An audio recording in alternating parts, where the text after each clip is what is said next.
Bumabagyo na, politika pa rin? Tuwing bumabagyo, politiko lagi ang hinahanap.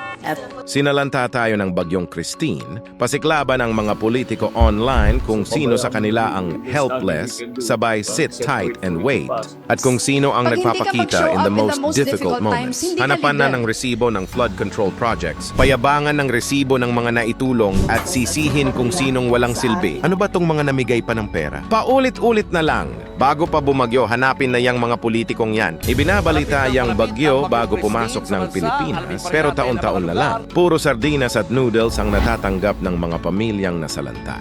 Itong mga politikong ito, parang nagtatapal lang ng butas tuwing umaambon. Papetiks-petiks kaya nagkukumahog. Kung tayo-tayo lang pala, hindi talaga natin kaya. Ano pat marami tayong politikong binoboto kada eleksyon. Kung walang mangunguna sa atin sa mga pagsubok na mas malalaki pa sa ating mga bahay. Hindi man napipigilan ng bagyo, pero napaghahandaan.